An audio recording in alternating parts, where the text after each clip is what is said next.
one of the volunteers in UNOG, and I'll be the moderator of the event for tonight.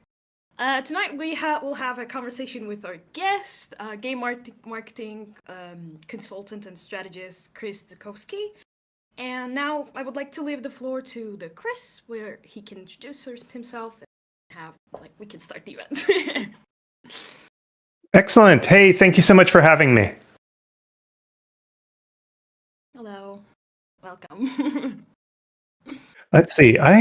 Doesn't let me do video. Oh, here it is. Let's see. I was like, why is my camera not working? So let me just 1 second. I just got to push one button. It's all right. Take your time. All right.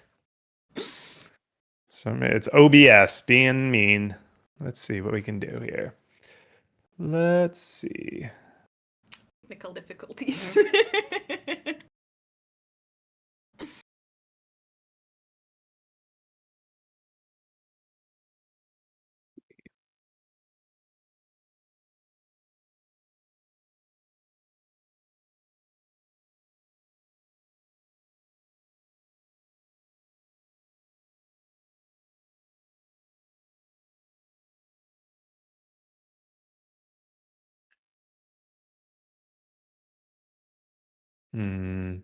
Let me close Discord. I'll be right back. Sorry. It's all right. It won't let me do it until I close. So just one. It's okay. Take your time. It happens. Sometimes it happens.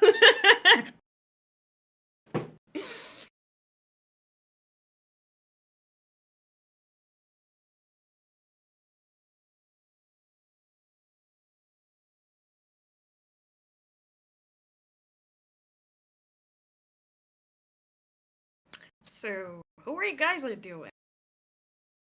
How is everything going? Nasılsınız arkadaşlar? Hayat nasıl gidiyor? İyi miyiz? Heyecanlı mıyız etkinlik için?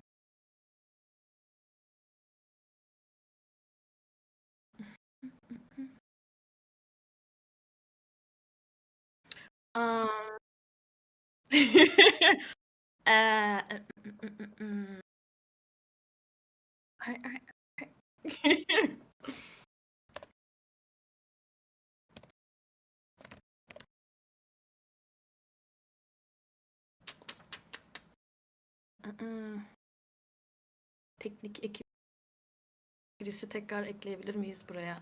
Giremiyormuş galiba. Destek. All right, I'm back. Hello, welcome back. Oh, it says I can't stream into this channel. I don't know why. But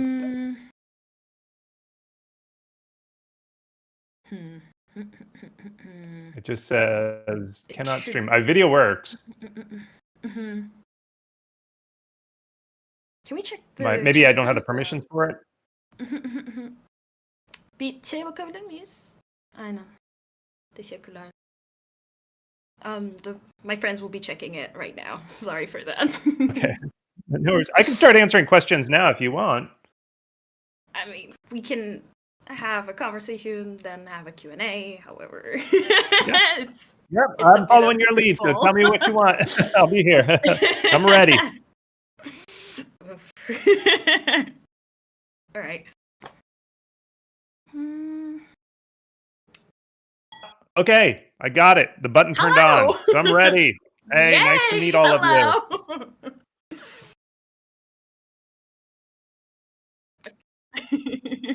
Okay, it works. Very good. Thank you. There was a small issue with the permission settings. Sorry for that. Oh, no worries. No, this is great.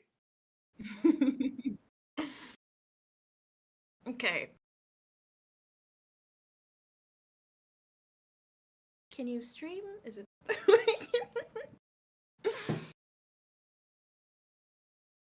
Yep. Okay. Hey. So, do you just want me to speak? Did I talk about marketing? I'll leave the floor to you. Okay. And then we can go on Market to your Q&A. I games. think that would be better. Okay. Do you want to ask me any questions? I'll ask it later. I'll keep my secret. Okay. All right. So, you should all market your game. Do it. Market your game. No, I mean, do you want me to give a presentation? I can do some presentation. I think that'll be better. Sure, I think that would All right, we all want a presentation, right? We all love presentations. You know what? I need slides. I can't just talk if you're not gonna. I need to do some awesome presentations here. So here's what we're gonna do. I'm gonna give you some stuff. Let's see here. Let me pull it up. All right. I'm gonna get the presentation ready here. I can't just talk. I gotta point at stuff. I need to show charts, okay? Because if I just talk without knowing anything, how does anybody decide anything? I need to show you some cool graphs. Otherwise, you're just gonna think I'm making this all up. So we are gonna do this. Let me share my screen here. I can do this. Don't worry. You don't have to do anything. I've got the magic here. I'm gonna hide my camera real quick. I'm not going anywhere. I just gotta hide this thing real quick. Hang on. All right, I'm still here. Hang on. I'm just gonna disappear. I'm still here. All right. All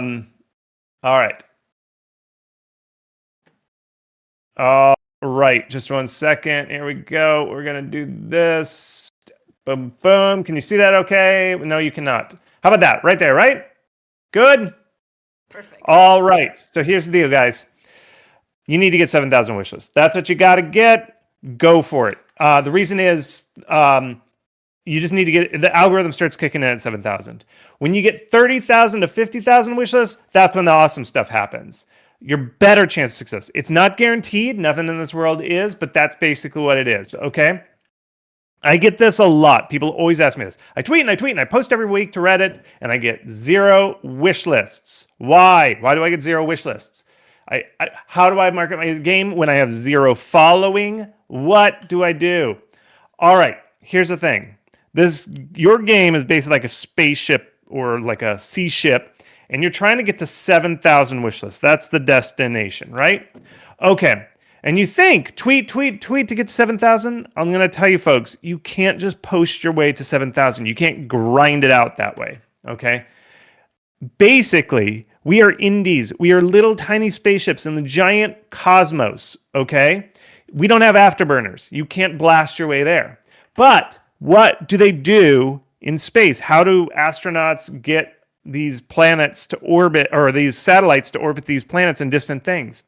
They use gravity of these giant celestial bodies. So this is how the JUICE spaceship, I think it's a European. I don't know if Turkey contributes to the JUICE space program. This is a European Union type of thing. I don't know where you all fall on that, but basically what you do is you launch it from Earth and then you swing by Venus and then you swing by Earth again, and that gravitational pull of these giant bodies is the way you navigate space, okay? It's not this little probe shooting its afterburners to get straight to Jupiter. You got to swing there. The same thing goes for marketing. You don't just blast your way, you don't tweet and you use Reddit your way to 7,000 wish lists. You just don't do that. You have to go around celestial bodies. But it's different. It's not celestial bodies. Instead, it's people with big audiences. That's what we call celestial bodies in the marketing world, okay? So when you're marketing your game, you're going to go off of these big platforms like IGN, content creators, giant festivals, and I'll talk about all these. And then the biggest one of all of them, the sun, the center of the solar system, is the STEAM algorithm. That is the biggest celestial body. Okay, so how can I go from 0 following and how do I market my game? Okay, your following doesn't matter. Well, for the most part, okay? Here's what it is. This is it. This is how you market your game, okay? You get a free demo out, you do some marketing with your demo, and then you launch, okay? That's it. It is not, it's difficult, but it's not complicated, if I could say, okay? But really, the most important thing is that demo. In the latest strategies that we figured out, the new meta is you have to get your demo marketing out there. Okay, that's the important thing. It is marketing around your demo that is the most important. No more social media bull. That doesn't work anymore. It's demo. okay? Most visibility doesn't come until you have a demo, okay? So basically what you do is before you have a demo, you do your tweeting. You got to do tweeting, I guess. I don't know. What else are you going to do? And you get little drips of visibility. And then once you do like IGN, YouTube, Premier events, that's how you launch your demo. You announce your game, moves you along. Then you do this demo launch, the biggest festival you can. You pair that. You get into the biggest festival you can. And then you get in Steam festivals and you get content creators to play your demo. Those are the celestial bodies that you spin around, okay? Does that make sense? And then finally, the biggest of them all, Gabe with his giant sun god head that we all orbit. That is the most important, okay? Because here's the deal. For all the other marketing you do, popular upcoming, new and trending, discovery queue, pop-up, all that stuff is bigger than anything else you could do with all that other marketing. And all of those things are provided by Gabe the Sun God Steam algorithm. That is the big thing that's going to get you most of your visibility. You cannot drive enough visibility. You must rely on Steam, okay? So here's the recap. Pre-demo, you do some tweeting. Demo marketing, you launch that demo. And then big launch marketing, you do all this stuff to trigger the algorithm so that you get all the visibility. That's how it is. You have to do all of that in a minimum of 6 months. You just cannot do it faster for the most part.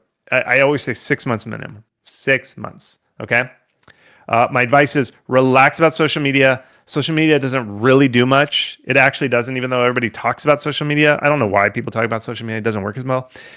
Mostly social media is just kind of positioning. It's so that you can talk with influencers. It's kind of, I kind of see it like this, like these little orbital thrusters. They're little thrusters. They don't do much. They just kind of position you in place so that you can get your game into orbit of these giant celestial bodies like content creators, okay? Your YouTube channel potentially is like the Death Star. Like if you own a YouTube channel that's super popular, you might be able to use it, but I don't recommend it. It is very expensive to build a Death Star. I mean, the Empire couldn't do it the second time around. You know, they could never fully finish the Death Star. You probably can't build your own Death Star. I don't recommend trying to like grow a YouTube channel in order to market your game. It is much easier just to go to other people and orbit other people's channels. Okay. So just borrow somebody else's Death Star. That's what I recommend. And so find big YouTubers and show them your game and get them to play your game. Okay. Successful Steam marketing is asking people with big audiences to show off your game. You don't do it, they do it. Okay. So that's my website, howtomarketagame.com, Chris Zukowski. I've got a book. If you join my newsletter, howtomarketagame.com/free, get these free books. We can go through this. Would you like to, do you want me to answer some questions here? There's a good stopping point, or I can go more. What would you like to do? I mean, we can go on, I think, a little bit. We have a lot of questions. Some of them All are right. answered. Okay, I'll keep going. So now we're going to get deep into this. So I'm going to show you exactly how games actually do this, how to get into orbit with the celestial bodies, okay? So here's some case studies, all right? Remember, it's pre-demo, then you got your demo up. That's when most of the stuff happens, and then launch marketing, okay? This is a game called Le Summit Kingdom, okay? This guy posted to Reddit, and he got 73,000 upvotes and 11,000 wish lists. He didn't have a demo out. It was just the game, okay? This game is beautiful. Look at this game. That is a screenshot. It's a city builder, a very popular genre. It is big. It is beautiful. Those are the type of games that can go viral on Reddit. If your game is not beautiful like this, that is okay. It's probably not going to go viral on Reddit, okay? So you just have to be aware. And what I tell people is try Reddit. Post your game on Reddit one time. Does it go viral? If it does not, get off of Reddit. You have games to make. Why are you hanging out on Reddit? Reddit sucks, okay? It doesn't matter. If you can go viral, and a lot of people come to me and they go, Chris, I went viral. And I said, how many upvotes did you get? They're like 100. And I'm like, well, thanks. Good job.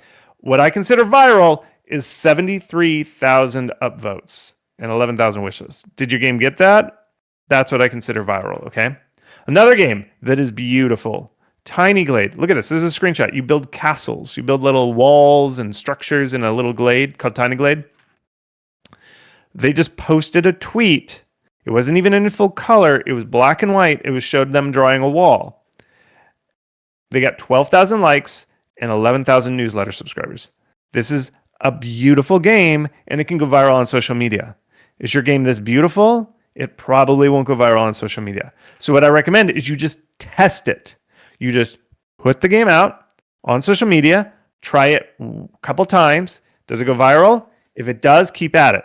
If it doesn't go viral, you don't have to do social media anymore. Social media sucks. It makes your brain hurt. It kind of makes everybody dumber. I heard they trained AI on some social media and they saw the intelligence of the AI go down. So everybody, limit your social media. It's not fun.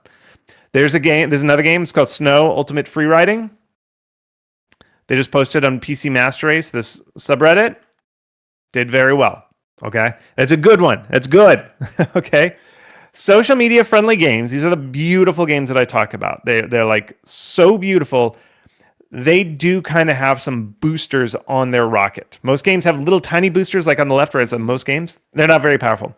If you have a beautiful game that can just like show a screenshot and everything goes crazy, maybe you could use social media and then it's worth it. But if you don't have one of these beautiful games that immediately goes viral, it is not worth your time to spend on social media. That doesn't mean you won't do well. You can do well even if you don't have a social media friendly game. It's just you have to change your strategy, okay? So that's why I always say, test your social media right up front. Does your game go viral? If it does, do more of it. If it doesn't, stop using social media, okay? So this is what I call social media hell month, okay? You take 1 month and you do as much social media for 1 month only. Just do 1 month. If your game has it, it has it. If it doesn't, it doesn't, okay? All right, so people always ask me, when do I launch my Steam page? Okay, here's what I say. These are the 4 rules for when you should launch your Steam page. Your art style is set. That doesn't mean it's final art. It just means you know, like, oh yeah, we're a cute game, or oh yeah, we're a bloody, gross, scary game. You just know your art style, okay? You have enough content for a 30-second gameplay trailer, not 30 seconds of cutscenes or something. Actual gameplay, okay? You have 3 distinct looking areas, like biomes or something. You want to show variety, that your game has variety. So like the desert level, the snow level, the jungle level. You want to show all these different distinct areas. And you want a professional looking capsule. That's the thumbnail that's on Steam. Once you have the 4 of these, some of these can be a little cheated. Like in other words, your 30-second gameplay trailer, you don't have to fully implement everything. It's just like in-game, in-engine, you just animate this stuff. So maybe you don't have the full AI hooked up, or it's a lot of like pretending. Maybe your friend is controlling the enemy with another controller. There's no AI yet because you don't have that yet, but it looks like it's really working. You can do stuff like that, okay? You just don't lie. You're just smoke and mirrors, as they say, okay? Okay, so here's how to announce your game. Remember, it's not about you tweeting or posting on Reddit. You need to find a big celestial body that you can orbit your game around, okay? And here's what I mean. You don't start a Steam page yet. Even though I just told you, you share your game like hell for 1 month, okay? And then you have Planet Big Show, okay? This is the first big planet. Now, I know this is ridiculously expensive. These big shows typically cost 10,000 to 30,000 USD, and you typically get 10,000 to 40,000 wishlists out of them. They can be free if your game is super duper cool. And these big shows are like, let's see if I have a slide for it. Yes, PC Gaming Show, the Summer Game Fest, Wholesome Direct. All of these are big shows that can get you this type of visibility. It's a great way to kick off your game. But I don't recommend it if you don't get in for free. So always apply for these and track down people, like look up for the email addresses of the people who run these. Contact them, see if they'll let you in for free. They don't always. It's like 2 to 3 games per show they will let in for free. If they don't, I don't know if it's worth it You know your budget. Maybe you got a rich dad or something. If you have a rich dad, yeah, pay for that stuff. But if you don't have a rich dad, don't worry. Here's another one. I call it Planet IGN. These are free. When you're ready to announce your Steam page, like launch your game, you did all the things I talked about, the 4 things to make sure your Steam page is ready. Before you post it live, you go to trailers@ign.com, email them, or you email VideoWire. Actually, email both of them, not on the same email, 2 separate emails, and just say, hey, I haven't announced my game yet. I got a cool new trailer. Can I be on your IGN YouTube channel? That's what you're asking for.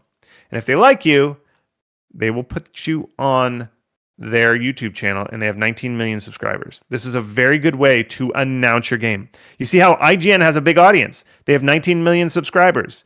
All you have to do is email them and say, can you show me to your audience? See, that's what I mean. This is Planet IGN. You're trying to orbit Planet IGN to see their followings. You don't make a YouTube channel. That's a waste of time.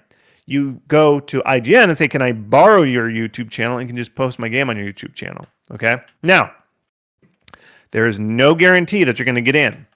You just have to say this. This is your email. I would screenshot this. If I were you folks, this is a good screenshot. You just write this email to those email addresses I posted to you. Okay. There are those 2 email addresses. I'll go back real quick. Take a screenshot of that too. Those 2 email addresses, take a screenshot of those. And then you email this. Okay. That make sense? Those are the things that you do. All right. And then you hope that they say yes. And if they do, you enjoy it. And if you don't, you keep moving on. This is a thing about if they say no, you move on. Okay.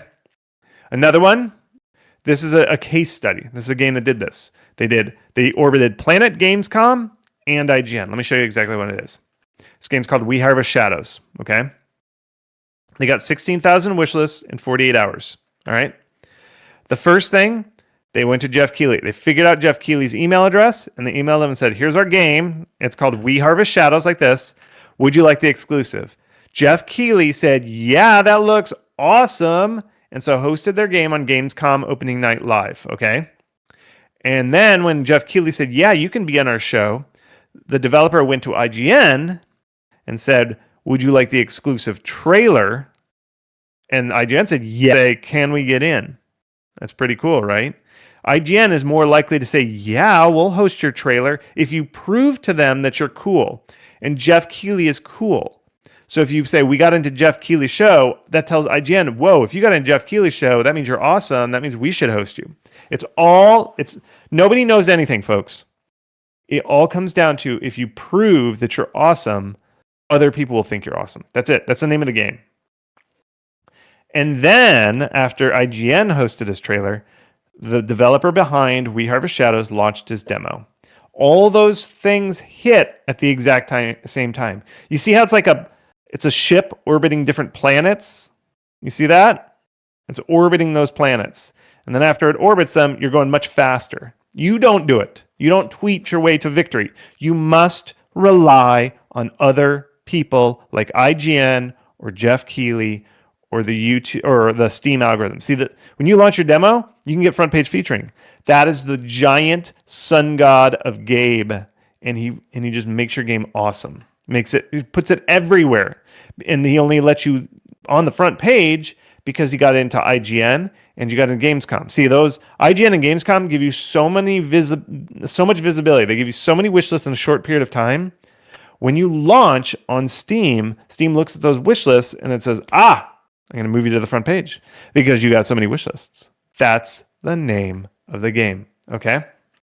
This is the developer of We Harvest Shadows, David Whaley. In my email, I talked about my previous game success, my YouTube channel's success, and why I thought the game would be big, which I think helped, but mostly he just loved my trailer. That's what it takes to get Jeff Keighley to say yes to your game. It's that. Okay. IGN, here's what he did for his pitch. He said, I was featured in Jeff Keighley's opening night live. That's all he did. He emailed that email address I gave you to IGN that you took a screenshot before. He just emailed that address and he said, I was featured in Jeff Keighley's opening night live. And then IGN's like, oh, that is good. If you got featured by Jeff, we're going to have you. So they put him in there. And then here's the algorithm, the Steam algorithm. See, there's this new thing called trending free. See that up in the top? It's called trending free. if you have, we don't know exactly what it is, but if you launch a demo and we think it's like 90 to 100 concurrent users playing your demo and it's new, Steam will move your demo to the front page under this thing called trending free. And by doing that, you get so much visibility that it's awesome, okay? And so what you have to do is you time the launch of your demo for when you're doing something big to get onto the front page of Steam. You see how it works? It's pretty cool. So here's his action. Here's his daily wish list actions. So you see how on day one, see that big spike that's almost up to 12,000? This is the wish lists for David Whaley's We Harvest Shadows. You got into ONL pre-show, which is opening night live for Gamescom. He got the IGN trailer, and then he got free and trending, all within 24 hours. See? All 3 planets lined up at the same time and hit. And then he got 11,000 wish lists in the first 24 hours. Okay? All right. Part 2. Are you still good? Do you want me to still go, or does everybody have questions? What do we want to do? Still go? Yes? We can still go. Let's keep going. All right. Here's how to market a demo. I can also ask a little bit of the questions as well, so to give you a little bit of a break as well from the presentation to make it a bit more. I can keep going. I'm just making sure that I'm not boring you all. All right. I'm going to keep going then. Okay. I'll keep going. I'm almost done. Almost done, and then we'll go to questions. Okay. Here's how demo marketing works. All right. This is the most important thing. All this other stuff I talk about is small compared to demo marketing. Most of the time, the way games get wish lists is from their demo. Okay. I put this big demo marketing text super big because that is how important it is. Most of your wish lists do not come until you get a demo out. So for everybody here listening, if you're planning your game's development, try and figure out how you can get your demo out sooner. Don't work on things that don't show up in the demo. Focus on developing the things that are going to be in your demo first, launch your demo, and then later develop the stuff that's outside the demo. I cannot emphasize enough, you will not get wish lists until you get your demo out. Okay? That's just the way it is now. Okay? Look, here it is. Look at this game. This game's called Eden Crafters. You see that big red line where I said the demo? See where all the wish lists are? This is a wish list chart. See all that? Notice you get almost no wish lists in the months before. See that? See those 2 little spikes? I think that might be Reddit or something. It was small. When you launch the demo, everything takes off. Okay? You must launch the demo as soon as you can while still being good. Don't launch it so soon that your demo sucks. Don't do that. Here's another game called Parcel Simulator. Look at this. That's 2 years of nothing. The guy got like no wish list. And then he launched his demo and the wish list took off. Here's a quote from the developer of that game, Parcel Simulator.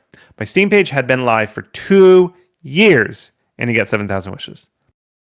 And then he doubled that in a week and a half. See that? I underlined it for you. 17,000 wish lists after a week and a half. Why? Because he launched his demo. Folks, you are not going to get wish lists until you launch your demo. That's just the way it is. Here's a game. It's a cute little game. It's called Minami Lane. They didn't get wish lists until they launched their demo. You got to launch a demo. Okay? The demo launch was also the time when Wholesome Games started communicating on the game, sending emails to content creators, etc. This is the guy behind Minami Lane. See, the reason is it's not just launching a demo that does it. When you launch a demo, you can go to other places to get visibility. So this Wholesome Games, when they launched their demo, Wholesome Games, who is, I think, their publisher, contacted content creators, links to the demo. And the content creators played the demo, and that's what gave the wish list. See, that's the reason. It's not that the launching of a demo does anything.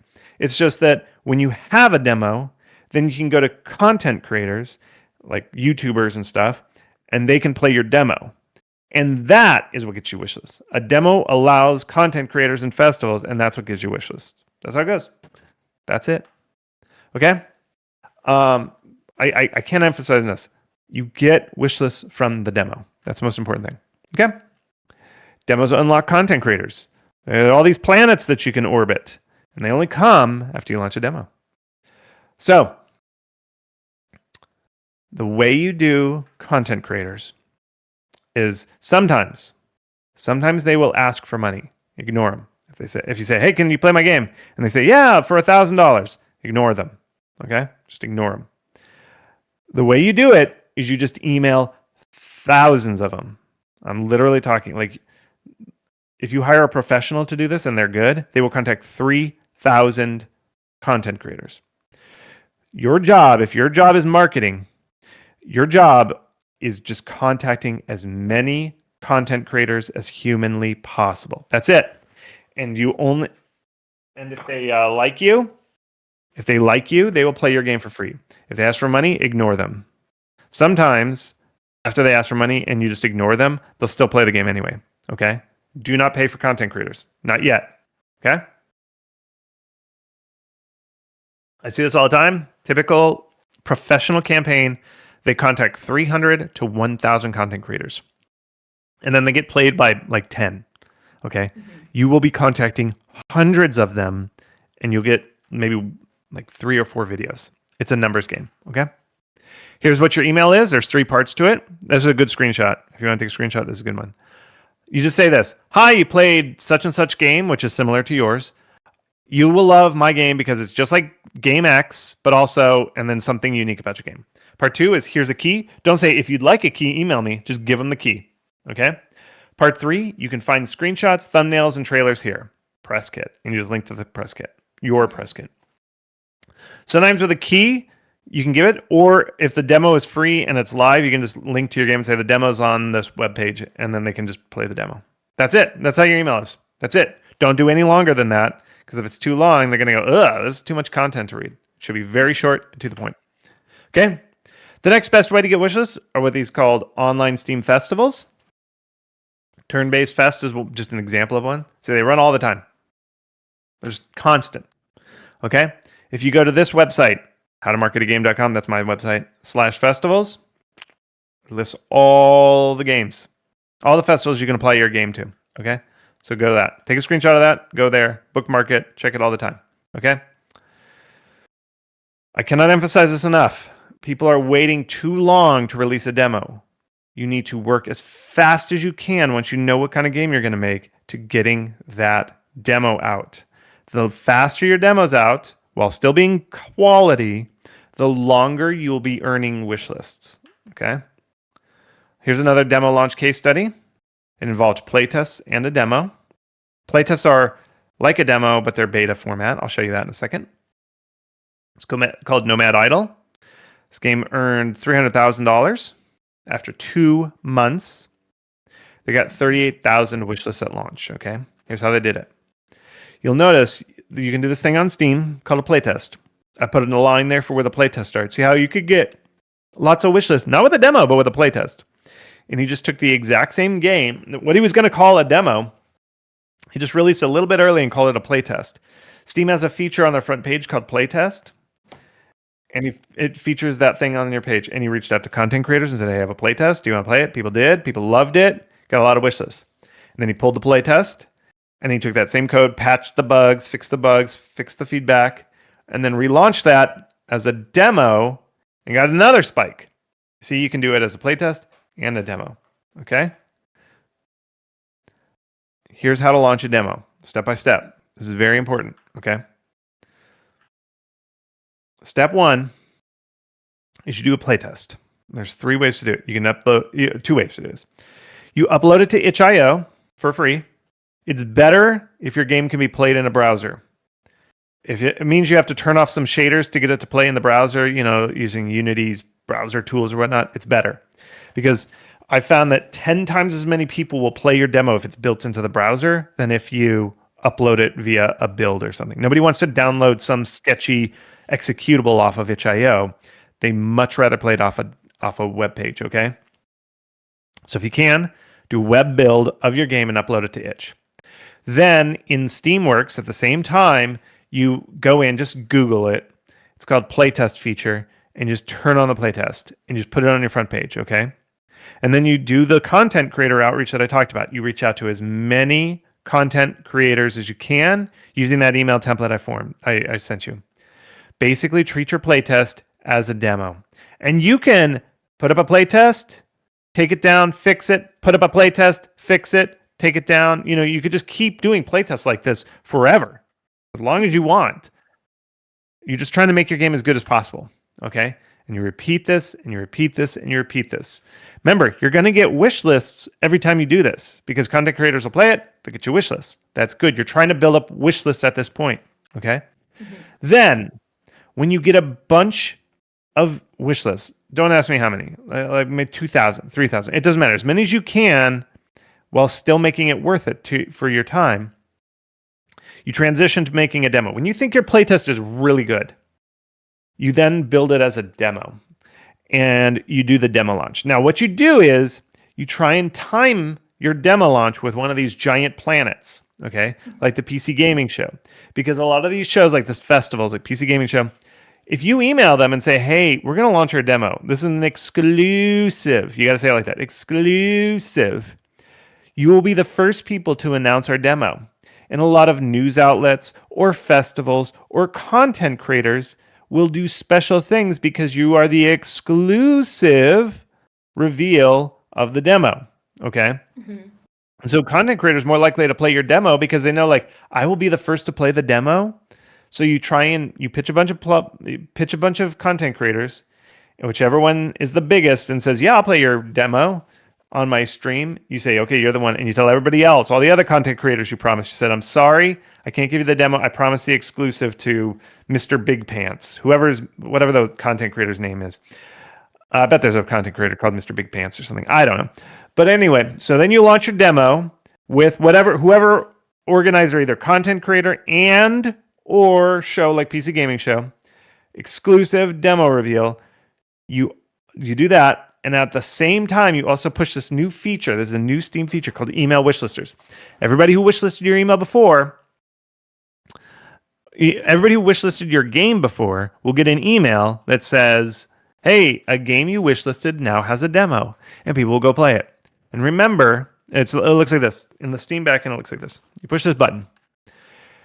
And what you do is you are trying to time it, because the more people playing your demo, it increases your chances you're going to show up on this front page feature called Trending Free.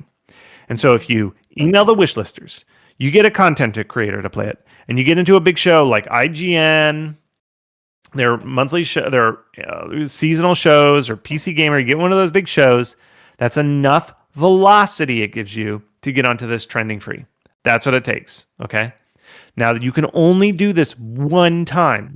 Push this button and get up into Trending Free one time, the first time you launch your demo, okay? And that's the reason you do all those play tests ahead of time.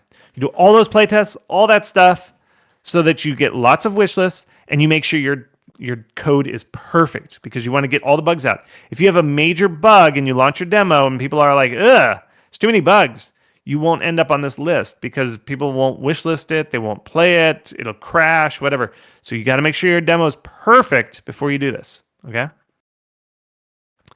So my thought is, I don't know for sure, but I kind of feel like it's 90 concurrent users to get onto new and trending. I'm not sure. It's not clear how many it takes, okay? So this is the path.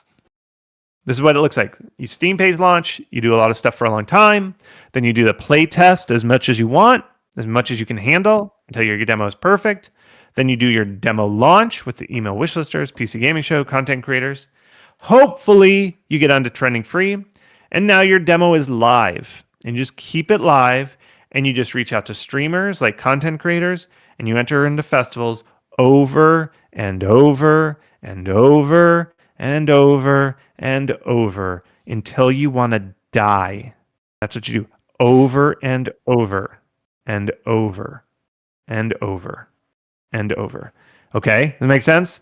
And then when you're all done, you do Steam Next Fest, and you do the last Next Fest before you launch. Now, a lot of people are going to ask, can I do Steam Next Fest for my demo launch? No, no, no, no, no. I'm going to tell you no 100 times, because Next Fest should be the last one. The more wish lists you have going into Next Fest, the better. And so if you do your Next Fest too early, you don't have enough wish lists, and then your Next Fest isn't worth it.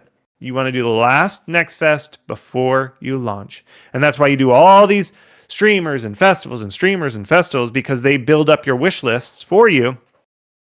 And then when you're about ready to launch your game, that's when you do Next Fest, because you have the most wish lists and your demo is perfect.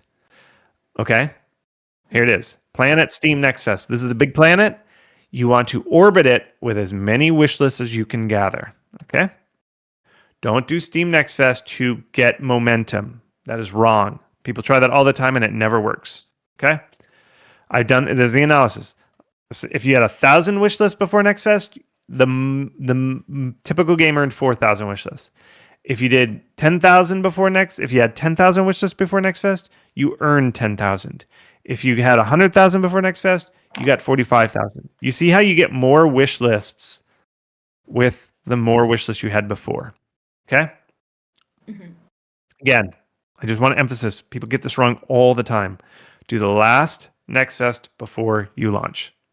And launch your demo months before Next Fest. That's the other thing. People are like, well, Next Fest is coming up. I'm going to launch it a week before Next Fest. Do not do that. You should do it long before. Okay? So here it is. This is the path. You take your boat, your game, you orbit all these giant planets like IGN, festivals, content creators, Planet Gabe, and you sail across 7,000 wish lists. And then once you cross that 7,000, you are in the mighty Steam algorithm. This big goddess, he's a big god, Gabe, and that's it. Okay, so here's the 4 big truths. Mm-hmm. Number 1, if your game is a hit, you will know it super fast, like within the first month. You do not grind it out. You just share the game. You just like, here's my game, and you will know so fast if your game is going to be a hit. I can tell you right away if it's going to be a hit. Okay. You see, when you put your game up for sale, when you launch your game fully, most games that are hits will hit within the very first month. Within 1 month, 75% of hit games will already have 1,000 wishes. That's how fast it goes. The rest of the games, it takes like 3 months to get to 1,000 wishes. It happens super fast. The Steam algorithm is all about finding games that are awesome, and then if the game's awesome, they will give you all the visibility in the world. You do not grind it out for sales. And if somebody's released a game and it didn't do well, if I get a question, I am sorry. If your game did not do well at launch, there's nothing you can do. It's time to move on to your next game. You only do well, you'll know real quick whether your game's got it or not. It's like within the first couple months. In 2024, only 17 games with month 1 number of reviews was less than 250 went on to sell well. Only 17 of those games, okay? You know so fast, like within the first month, if your game's going to be a hit, okay? Mm-hmm. Number 2, this is truth number 2. Steam is actually curated. It's curated. People think it's all algorithms. It's not. You see, the curation comes from all these planets. Like when you go to a content creator and you say, can you play my game? And you show a picture of your game. That is curation. That is the content creator saying, yeah, I like this game. I'm going to curate you and bring you onto my YouTube page. I'm going to play your game. That is curation. That's what it looks like. It's 1,000 little curators spread all over the internet. It's not just one giant curator in the sky, okay?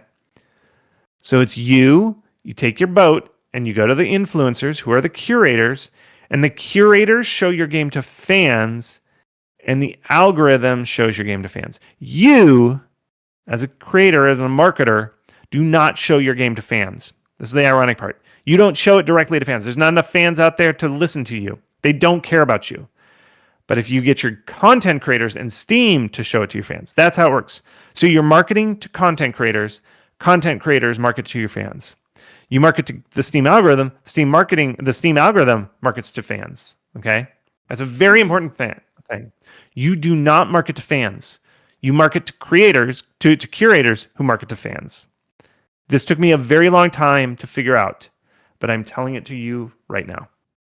Okay, number 3, everything I just told you depends on having a good game. If your game is bad and people think it's boring or they think it's gross or dumb, none of this works. Okay? You have to make a good game. So for any of you who are thinking of making a bad game, I recommend against it. Do not make a bad game. Only make good games. Okay? This is what I hear all the time. I emailed 300 YouTubers and only one guy in France played my game. Okay, that's curation. A content creator can ignore you. If your game's not interesting, if it's a boring game, if they don't like it, they will ignore you. They will look the other way. It's all dependent on them, okay? The final truth, you know real fast if you have an exciting game. It happens so fast. When your game's a hit, or going to be a hit, you will email every content creator, and every content creator is going to go, I love this. This looks so fun. And they play it, and they play your game like 3 or 4 times on their stream. You know it so fast, okay? I have this website called howtomarketagame.com/benchmarks. Go here. I list out what a typical benchmark for activities like Next Fest or daily wish list rates, all these things. It's there. Here's my ultimate thing. Developers spend way too long working and marketing a game that does not show signs of success. I see games that are like, nobody is liking this game. Nobody's wishlisting it. They reached out to so many content creators. They tweeted, they put it on Reddit, and nobody is paying any attention to it. And they keep working on the game. You all have to be honest with yourself. If you're just not seeing the numbers and you've tried everything, you've reached out to content creators, you've done Reddit, you've done social media, and still not there, ship the game, work on your next one. You have to release a lot of games. It's not going to be your first one. You have to make a lot of games, okay? The end, let's do questions. Are you ready? All right. Is that good? It was great. You ready? It was amazing. All right. All Well, right. let me get this camera going here. Let me take away these slides. All right. No more slides. Let me get my face up here. Okay.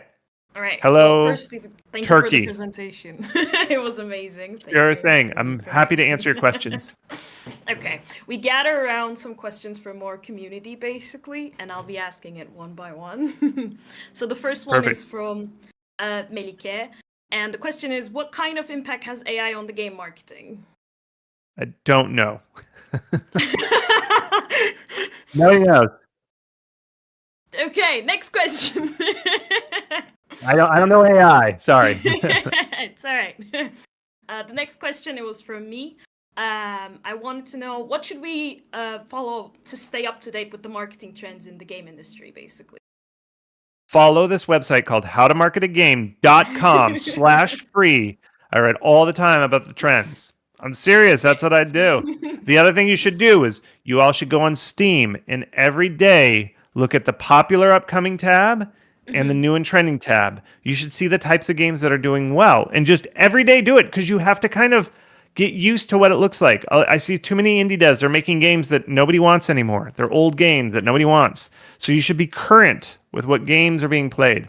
And pick a content creator and just look at content creator. What games are they playing? See how variety streamers, what are they playing? What kind of games? So those two things are how to stay current. Okay, thank you. The next question was from Caner Candan. The question was, what's the best way to market or indie game on a zero budget, and what is the trickiest point of that? Every single thing I just gave in my presentation, other than saying pay for that thing, is free. Every single thing, you know, when I said you could pay $10,000 to get into those things, which is not necessary. But everything else I told you is free. So everything I just told you, do that. Okay. All right, then the next question. We're going quick. It's from Awesome Baikal, and they ask, how should I price my game? What should I consider when determining the price? Okay. Look at all the games that are similar to yours. And if you're like, there's no game similar to mine, that's a problem. Here's the thing, is Steam is all about similar games. Okay? It is. find the game that is really similar to yours. If you're making an idle game, play all the other idle games. You need to play games, everybody. That's the biggest thing I see. Indie devs don't play enough games. I don't know why they don't. They're not playing current games. So play all the games in your genre that have released within the last 3 or 4 years. Play them all. And look at the price. And write the price down. Make a spreadsheet of all the latest games, okay, that are similar to yours. Same genre, same everything. Write a tab and have a column that's the price. Then have a description of like, is this game bigger or smaller than my game? So some games, they know, there's like, oh yeah, my game's much smaller than this. And then write the graphics down. Are the graphics better or worse than mine? And then crunch all that data, and you'll start to see a spectrum. Like, oh, the really big games with really good graphics are this price. Oh, the games that are really small and are ugly are about this price. And it's an average. It's fuzzy. And you pick the price that's similar within that range, and then you add 20% on top of that, because we as an industry should be increasing our prices gradually over time. You can't be like, maybe you do this analysis and you find out you're a $5 game.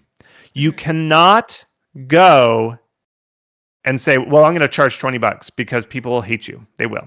But you can go, oh, I think I'm about a $5 game. I'm going to charge $7.99. That's a good thing. You always want to be pushing the price up just a little bit, about 20%. So that's my advice for pricing.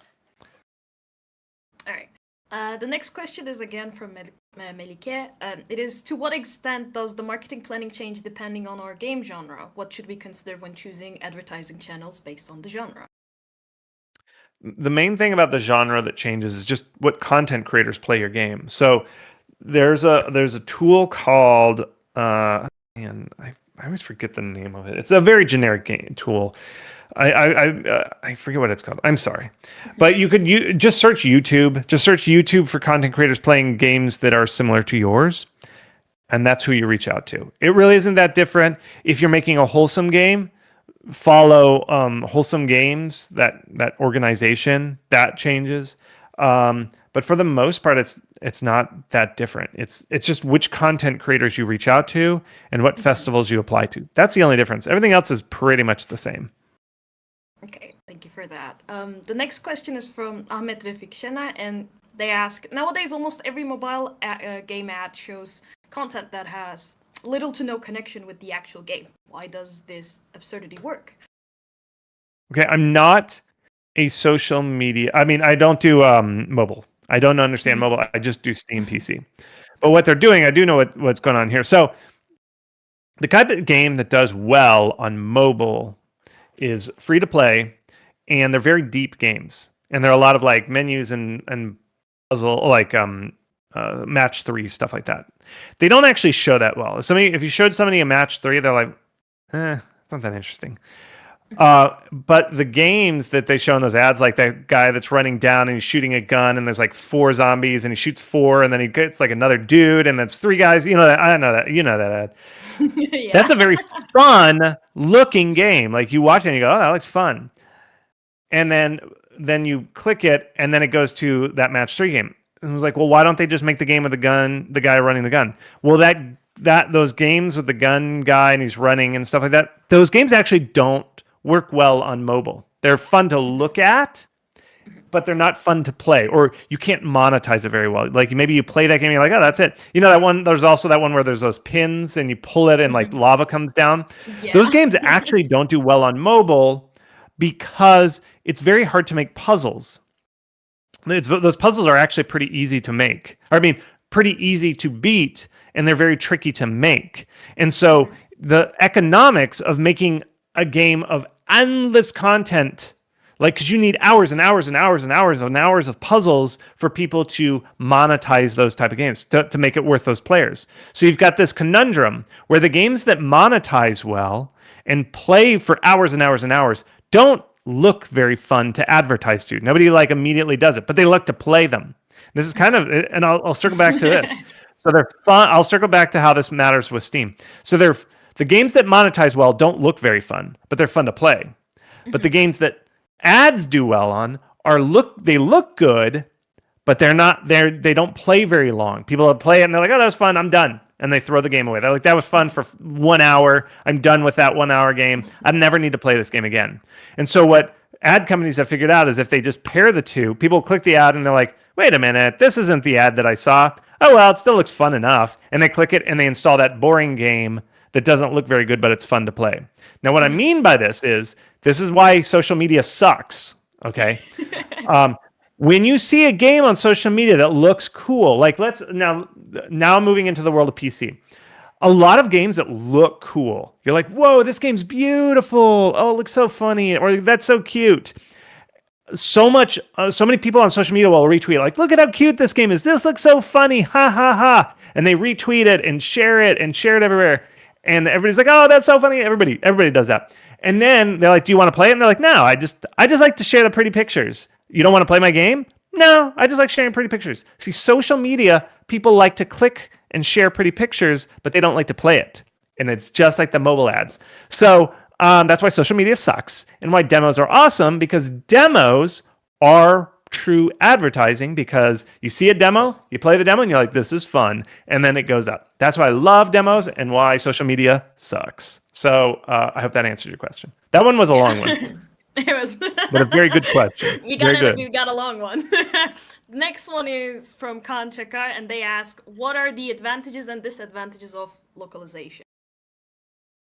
The advantages are more people get to play your game, and all the algorithms on Steam are keyed off of your game translated. So like those new and trending and popular upcoming charts that I talk about, even I think trending free is, if your game is not translated to that language, you will not show up in that person's list. Steam will just hide your game. So you will show up on more widgets if your game is translated. So that is awesome. At minimum, translate your store page using ChatGPT or some translation AI or something. You don't have to pay much money for that. And decide later if it's worth it to translate the game. The downside to translation is it costs money. But other than the money thing, there's no downside to translating other than it costs a lot of money. So if you can't, you should definitely 100% translate your Steam pages, and you should try as hard as you possibly can to translate your games, because it's really important. Now somebody's asking, what should I translate to? You want to do the Asian languages of Chinese, Japanese, and Korean, and then do those definitely. And then the next ones would be Russian, German, Italian, Spanish. Those would be the next. Oh, and Portuguese, so you can pick up the Brazilian market, because the Brazilian market's really big. So do all those. That's your second tier. All right. Thank you for that. I think you're lagging a bit. Okay, I'll see if I can not lag. I'll see what I can do. It's okay. All right, then I'll ask the next question. Kandal can ask, could you tell us briefly how would you market such games as desktop idle games where you don't mainly need streamers for visibility? For idle game, what kind of game did you say? The idle games, like desktop idle games. Well, content creators love idle games. They do. So what I would do is make a demo as soon as you can, put it up, reach out to content creators, festivals, and then it goes. And then it happens. And a lot of and I'd push on one subreddit that is actually pretty good is there's one r/ I think it's incremental games, __ games. I think that's what it's called. They're actually a pretty responsive one. And that's it. And you put out the demo, and if the demo is good, like in other words, if the game is fun and people like it, it just goes. Idle games are very hot right now. They spread like wildfire. The other benefit is idle games naturally have a higher concurrent player count. The concurrent player count is. So if you watched my presentation, that strategy where you launch a demo, push the email wishlister button, it's much more likely that an idle game will show up on that new and trending chart, the popular trending free, because it's based off of concurrent users. And because idle games naturally have a higher concurrent player count, it's easier for an idle game to get on that thing. But there's no other secret. Like, if you're like, well, Chris, I did do that. something is not clicking with your idle game, and you need to figure out why people don't like that idle game. But it's really simple. Like most of the techniques are the same. Just content creators and streamers and festivals and the demo. That's what works. Okay. And make a good game. Don't make a bad one. All right. The next one is from Sina Ninja, where they ask, how do you know when it's time to let go of a project and move on, especially when a success might just need more time or the right support to grow? It will not need the right support and time. You know so fast. I'm serious, folks. You will know. Like, if you make the demo and you reach out to 300 content creators, if it doesn't work, I say, cut that game. Like, in other words, like, try your best to package it up and ship it. That's it. Like, they're really, folks, there's no secret tricks. There's no secret tricks. If you reach out to that many content creators, you put out the demo, and after all that, it still hasn't taken off, I'm sorry, it's just not going to happen. It just doesn't. The difference between a game that's exciting and a game that is not, well, I should do it this way. A game that is not exciting and a game that is exciting is phenomenally bigger. Like, it is so fast. You just know immediately whether it's big. And you're like, well, Chris, how big is big? howtomarketagame.com/benchmarks. I benchmark all these things. So you can look and say like, oh my God, we're like, I rank it based off metal, bronze, silver, gold, diamond. If you're like, man, everything we do is bronze tier, ship the game, move on to the next one. And I'm serious, folks. Your first few games are going to fail. And you need to get through those as fast as you can. Like, release 3, 4, 5 games before you work on your big, huge game. Because you just need to learn how to do this.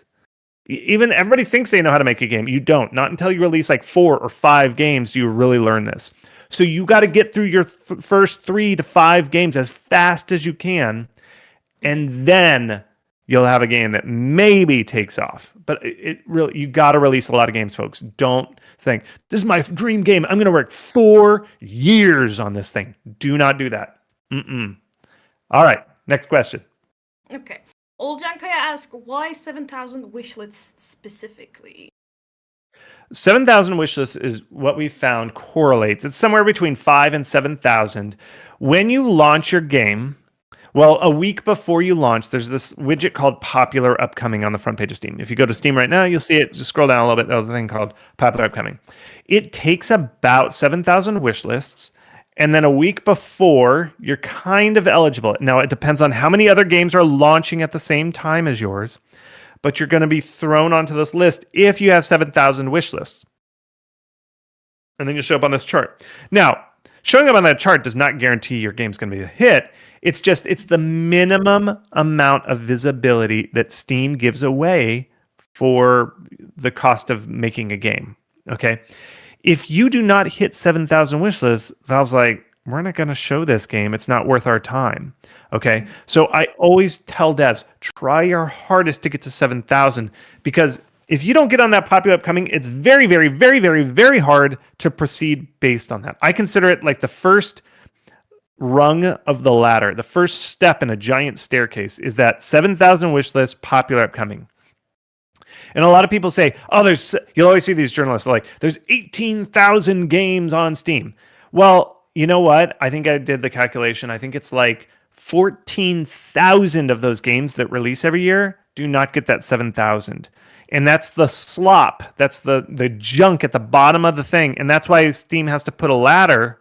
That first rung of the ladder is above all the junk. And so that 7,000 is hard to get. I'm not going to say it's not. But that 7,000 barrier is a way of keeping the visibility of those 14,000 down so that nobody else, you will never see those 14,000 games that you just don't see. Mm-hmm. It's only the games that reach that first rung that actually go anywhere. So that's why I say, by getting 7,000, you are pulling yourself out of the pile of just garbage that's all over Steam. That's why. Okay. The next question is from Sahaselek, where they ask, Steam introduced a new personal calendar in the labs that shows personalized games on calendar in the last month, upcoming, etc. What impacts do you think this will have? I don't know yet. I haven't seen data, so I don't know. Okay. Who knows? If I see numbers come in where people are actually seeing that data, I don't know. Steam always throws widgets at stuff, and sometimes they work, sometimes they don't. I don't know. It might work, it might not. So who knows? Okay. But I'll keep you posted. If you subscribe to howtomarketagame.com/free, as soon as I find out if it works or not, that's where you're going to hear about it. All right. Then I'll go to my next question, which is from Thailand Kaya, and they ask, which parameters are important about the game when it comes to convincing content creators? Game being fun, looking beautiful, etc. Yeah, it's fun. So content creators are actually they know Steam very, very, very well. This is why I think you should watch content creators. You don't have to watch them because they're kind of obnoxious. I find content creators, they always scream. I don't know why content creators always scream, but they do. But anyway, so watch a bunch of content creators and they know very well what Steam audience is into. And you got to watch content creators that are called variety streamers, or if they specialize in the genre that you want. And so what they're doing, and they don't play games just because they love you. They play games because they want their audience to go up. And they know if they play a game that's fun and good, that more people will watch them. And so what they kind of build in a model of whether a game looks like it's going to do well with their audience. And I have no idea. They are very good at analyzing the market, content creators, because they do this every day. Every day they are placing a bet. They're thinking, I bet this game's going to resonate. And so they do this very well. They have a very good mental model of what kind of game does well on Steam, because the better they pick a game, the better their views are going to be, and the more they're going to move up in the YouTube algorithms.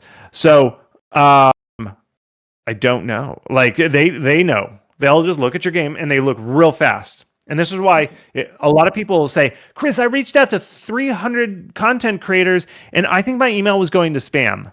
I hate to tell you, it did not go to the spam inbox. They looked at it. They look very fast. They look at your screenshots, your trailer, and they're like, nope. And they throw it away. They don't reply to you. No, thank you for submitting. I'm sorry, I'm not going to play. They don't. They just move on because they get an inbox full of games.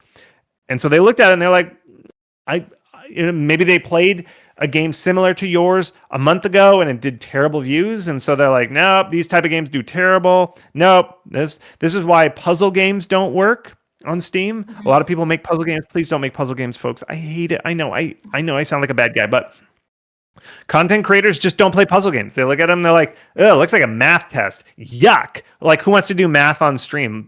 It's like, would people want to watch somebody else doing math on stream? No. So that's why puzzle games just don't do well on Steam. They just don't work. I'm sorry.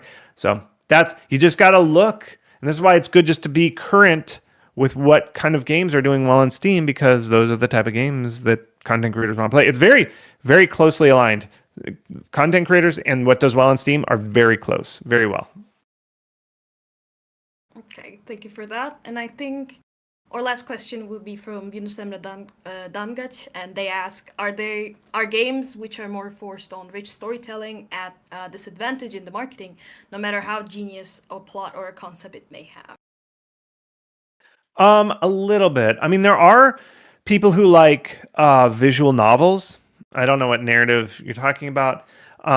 But overall, if I could say it, Steam players like gameplay. They like playing, gameplay is what attracts them.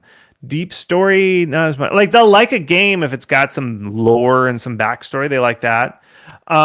They do like RPGs, which have a lot of story. The problem with RPGs and indies is RPGs, the kinds of games that, if somebody is an RPG fan on Steam, they want an RPG that is like 100 hours. I've heard a lot of devs say, like, you know what, I'm going to make a short RPG, a game that's not going to waste your time.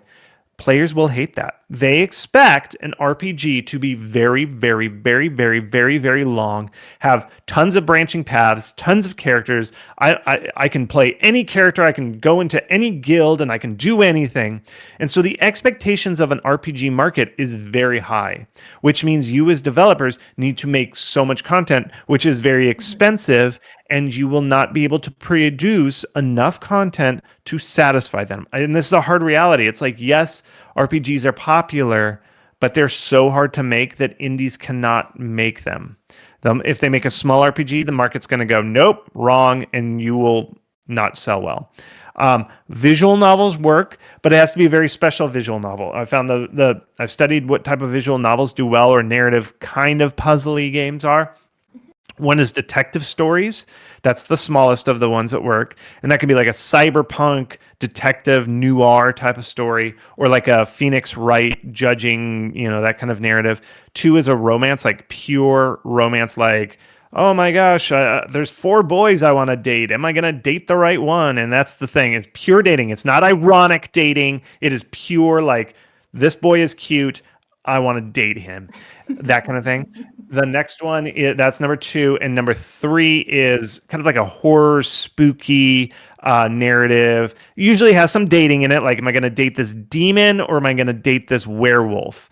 And it's kind of sexy, but it's like demon related, is horror related. Those are the type of visual novels that work well. So a visual novel can be made on an indie budget, but it's got to be one of those 3. If you're trying to make the story that doesn't conform to those 3, it is very, very, very, very, very, very hard. And so this is when I say those aspects. Is that the narrative game you're making? Because if you're not making one of those things, it is very hard to do a narrative linear game on Steam if it doesn't conform to one of those things.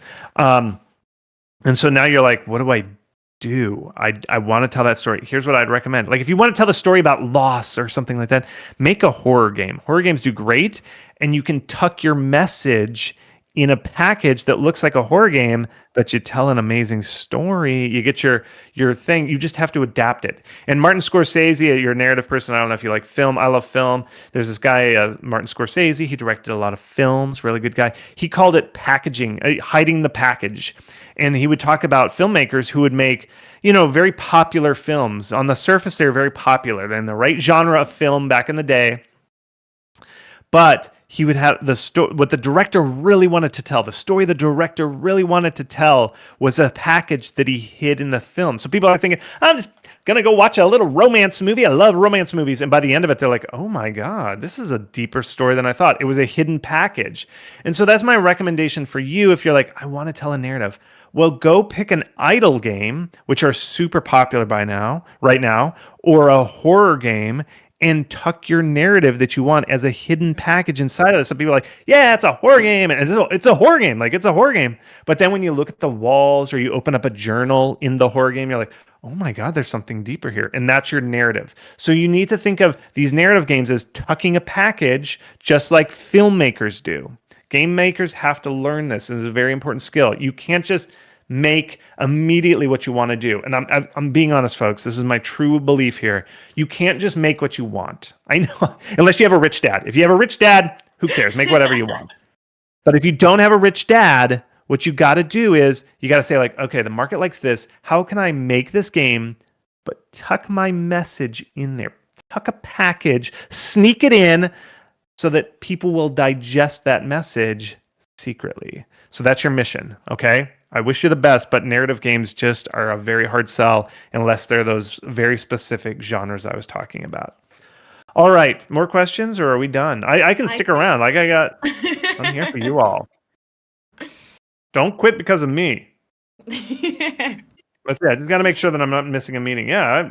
So if there's more questions, I will stick around. We can answer a few more questions, I think. Let me just go over the questions.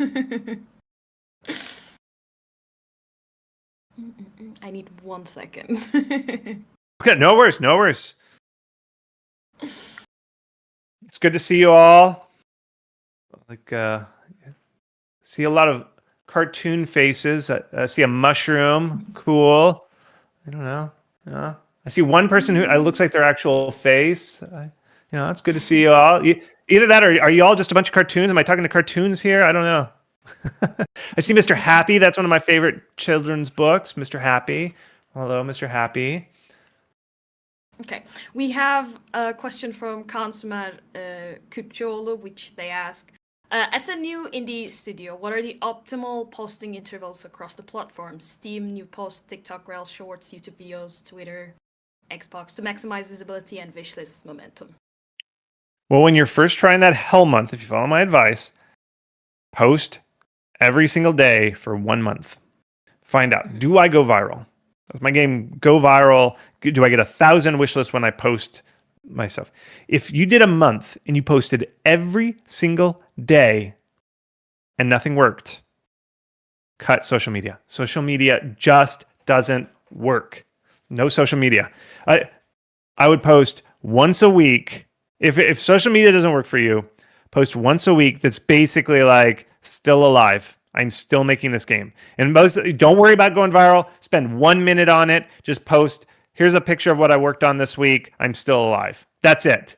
Because if your game is not a social media friendly game, no amount of social media is going to make it that way. It just doesn't work, folks, and you're wasting your time. Every second that you are not working on your demo, you should be thinking, why am I not working on my demo? So cut everything that's not working on the demo, because social media, for the most part, just doesn't work. Okay? I hope that makes sense. Mm-hmm.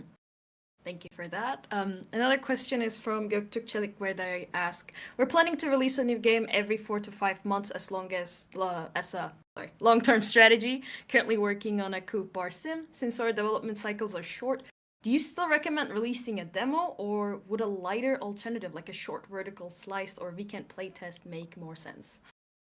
What was the genre that you mentioned? They're currently working on a coup bar sim. Cougar sim? Okay.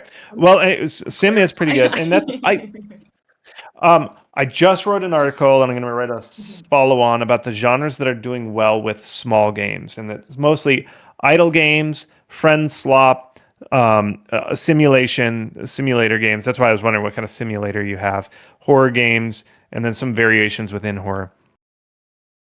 If you're making those type of games, this will work. And you should still make a demo, because I think even if you're making games, 4 months I would say is the smallest you should do, because you can do Next Fest, and Next Fest will give you a lot of visibility. And so Next Fest is every 4 months. Mm-hmm. So I do recommend you get a demo out so that you can get into Next Fest, and then you get visibility that way. So I still think you still need content creators. So if I was ideally doing it, you would take a month to develop the concept, like to finish the game jam. Then you put out the demo at the end of the month.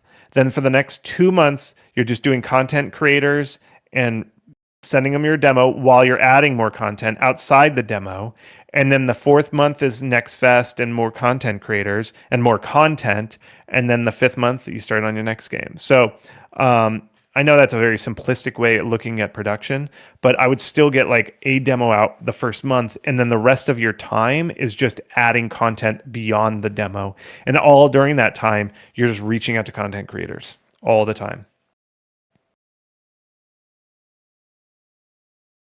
Okay, we have another question from Melissa Sudokan. They ask, you said creating a YouTube channel is unnecessary, but a game called Megabonk created a YouTube channel that hit success with. I know. There's always going to be an exception to any rule. And that's Danny and that other guy. If you are a charming person, like you can charm somebody, or you're very attractive, do it. Like if you want to like be a YouTuber, you love it, maybe do it. It can be, but you have to have the right personality. I find a lot of devs who start a YouTube channel they just don't have the personality. Most devs are kind of like, they're more comfortable coding and stuff. They're not very good on camera. And so it's like, that's a waste of their time. It's a very rare thing for a person who's both good on camera, entertaining, and good at making games. It's a very rare thing. That's why I say it's like, yes, Danny. But even Jonas Tyroller, also a popular YouTuber, in his last YouTube, go on YouTube right now, watch Jonas Tyroller. He still says, no, don't do a YouTube channel. Even Jonas, and he's got a huge channel. The thing is, the reason I don't think you should do it, I know Danny did it, but the main reason is it takes so much work of editing and uploading to YouTube, and then you actually have to spend time on YouTube. Who wants to do that? YouTube sucks. You got to spend all that time there, and it's so much work, and it's marginal improvement. Like, it doesn't work that well. And for most people, 99% of people, it just doesn't work that well. It is much easier to go and take that game and just go to a big content creator. It takes 5 minutes to write an email that says, will you play my game, to a content creator who spent years building a giant audience. So I still, unless you are like a really attractive person or very funny or very good at YouTube, don't do it. It's a waste of time. I'm serious. Even though I do know Danny, I don't know him personally, but I know of that guy and the Megabonk guy. Don't do it. Okay. Thank you for that. Another question is from Erdal Makbaba, which is, what's your opinion on using free features or running campaign on key distribution platforms such as Keymailer or Lurkit? Do you think it's worth the effort or just a waste of time? Kind of a waste of time. I've heard a lot of people, I don't hear anybody that's like, I did Keymailer and it was awesome. Hear a lot of people like, yeah, I did a Keymailer. I paid some money to Keymailer and I guess maybe it did okay. I guess that's what, anytime I ask about Keymailer, they just go, I don't know. I even asked professional streamer outreach people and they're like, I don't know. We usually just like throw a couple $100 at Keymailer. We can't tell if it works. Maybe it does or not. So if you've got extra money just lying around, maybe Keymailer, but it's just going to be like, maybe. Okay, we have another question from Melis Sudaka, which is, should posts in social media has to be good and quality? Sometimes people can just post garbage as well. Yeah, but it still doesn't work. Even if somebody posts awesome, it doesn't work. Social media, folks, it just doesn't work unless you've got a pretty game. And the best thing to post, and this I've collected posts that actually go viral and do very well. It's not the funny stuff where it's like somebody doing a cool dance or something. The stuff that does well on social media is just the game footage, the game being played, and it says, this is our new game, go wishlist it. That's the one that always works best, is where it's just the game. And so if the best thing that works is just the game, if you don't have a good game, then it doesn't work. A game for social media, like really pretty and stuff. I've seen people, they do funny dances and funny skits and funny jokes and funny memes, and those might go viral, but they go viral because they're funny, not because it's the game. And so you sure they might go viral, but they don't convert into wish lists because everybody's sharing it, because like that thing I was talking about, why they put up ads of fake games that lead to real games. It's because people share stuff on social media because it's funny, but they're like, funny, right? Do you want to play this? Nah, I just thought it was a funny joke. So that's why I think social media works, is the stuff that works is not actually advertising the game. And remember, it's about the game. It's got to be wish lists. It's got to be sales. Otherwise, what are you even doing? So that's why I don't think social media is fun. Social media sucks. Who would want to spend time on there anyway? It's just people yelling at each other, guys, and it's a waste of time. So how about after this, everybody just log out of social media. You don't need social media. Just log out. Enjoy your weekend. Eat some good food. Okay. I think this is going to be our last question from Emre Ertekin. The question is, we just ask about AI, but from players' view. What's the view of Steam and the players about AI-created art and content, like Capsule Image? I don't know. I can't tell who's just a very loud, grumpy person and how much they actually care. I just don't know. From what I've heard, some people are if they see any... Okay, here's somewhat. If you have an AI-looking capsule, or it looks kind of obvious that it's AI, people are like, well, this game looks cheap, because AI is what people now associate with cheap. So if it's very clearly AI, then people are like, oh, this is probably a cheap game where they couldn't afford an artist. And so it just makes your game look cheap. That's the only thing that I would say, is it just, this looks cheap. I don't know. It's hard to do a study on this, because if the AI art is really good, then nobody will notice. Then nobody notices and nobody gets mad about it. But in general, people, I think, subconsciously think this looks cheap if they can tell that it's AI art. And you don't want your game to look cheap. You want your game to look expensive, like you've paid for it. I mean, this is art, so people want to see that you have invested in it. Okay. Thank you for the answers, and thank you for your time. It was lovely to have you here. Appreciate it. Good questions all around, everybody. Follow me on howtomarketagame.com/free. That's the best place to do it. Not on social media. Social media sucks. So newsletters are cool, kids. Join the newsletter. For more content, please follow us to like have these type of conversations with different people, and please support our videos as well by liking, sharing, and like adding comments. Do you have a mailing list? Do you have a mailing list? Are you gonna get it? You got to get a mailing list. Where's your mailing list? Link to your mailing list. Where is it? Do you have one? No. Do we? I'll talk to you. You do? Good. Join their mailing list. That's if you really want to support them. Join their mailing list. We don't. Okay, your mission this week, next week, it's a weekend.